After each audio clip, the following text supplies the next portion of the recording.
Amber Lewis never expected her fight for justice to take on the entire system. When the officers she tried to hold accountable turned out to be part of a larger corrupt network, she found herself in a dangerous game of lies and threats. What she did next will shock you. But let's start at the beginning.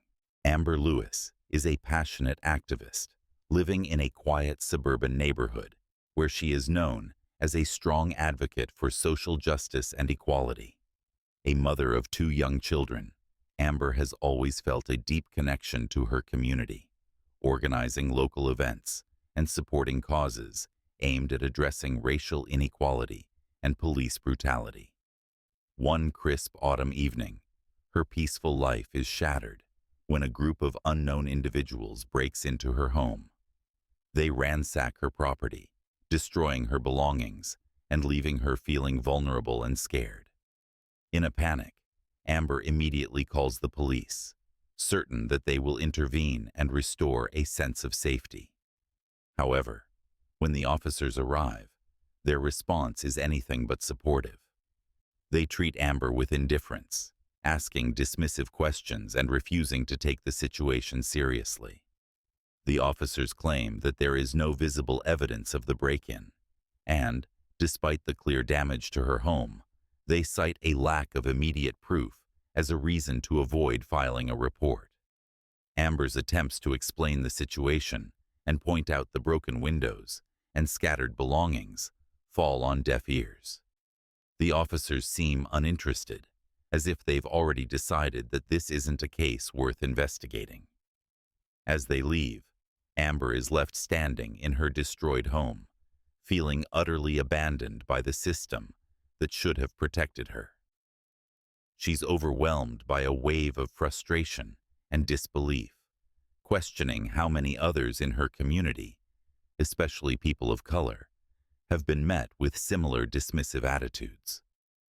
Amber wonders if this neglect is part of a larger pattern of systemic failure, where certain lives are simply deemed less important. This moment marks the beginning of her determination to uncover the truth, even if it means challenging the very institutions that should serve and protect. Amber's frustration intensifies as her case is quickly forgotten. Days turn into weeks, and the police's indifference to her situation becomes a painful reminder of how easily Black lives are dismissed.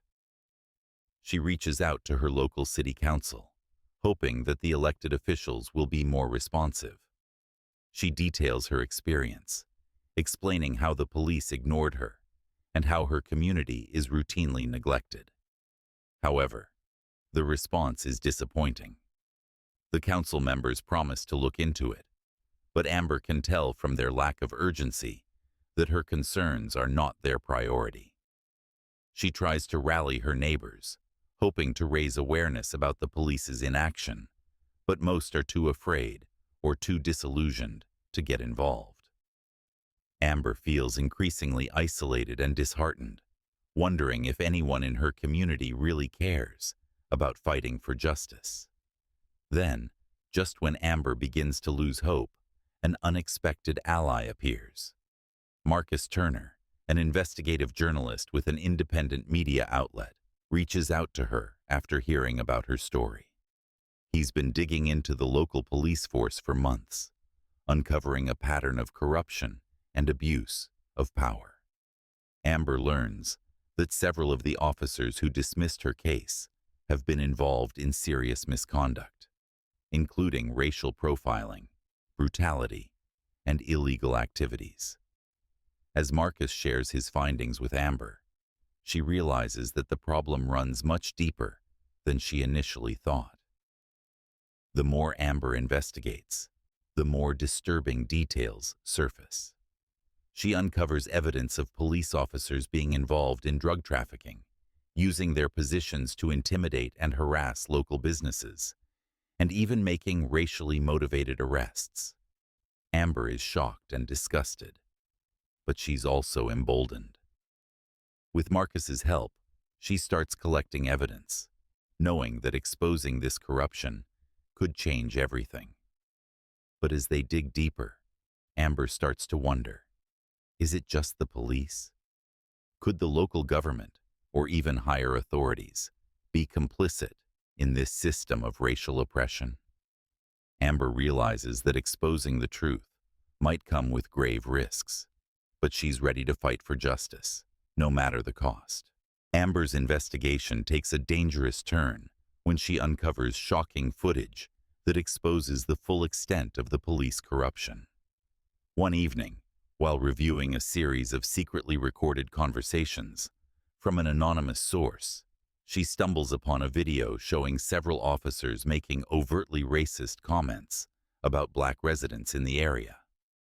The footage reveals not only their prejudice, but also their involvement in covering up crimes, manipulating evidence, and protecting their own from accountability.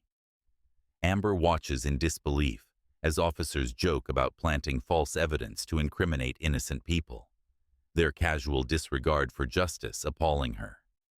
Realizing the significance of what she's found, Amber begins to share snippets of the footage online, using social media to slowly bring attention to the damning evidence. She creates a platform where she can document the ongoing corruption, gaining traction from local activists who are already critical of the police. Soon, news outlets pick up on the story, and even national organizations take notice of Amber's brave stance against the police force. Her story spreads like wildfire, with hashtags calling for justice trending across social media. However, the backlash from the police is swift and vicious. Officers begin to target Amber, following her, photographing her, and making threatening phone calls to her home. Her family is harassed, and her children are warned to stay away from certain areas. The police even try to intimidate her into silence, making it clear that they are willing to go to extreme lengths to protect their own. Despite their efforts, Amber grows more resolute. The more they try to scare her, the stronger her resolve becomes. Then, a turning point comes when a popular news anchor picks up the footage and airs it during prime time. Amber's story goes viral. Protests erupt in the streets, with people demanding accountability from both the police department and the local government. Amber's bravery has sparked a movement, and the city begins to see the power of one woman's determination to expose the truth.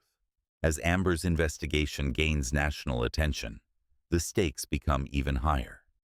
The corrupt officers and their allies within the local government begin to retaliate, desperate to protect their power. A well-coordinated smear campaign is launched, attempting to discredit Amber as nothing more than an agitator and a troublemaker. News outlets, many of them sympathetic to the police force, paint her as an unstable, attention-seeking individual who is simply stirring up unrest. They try to twist her story, framing her as someone who is undermining the community rather than exposing its corruption. They even go so far as to question her motives, suggesting that she's exaggerating or fabricating the evidence.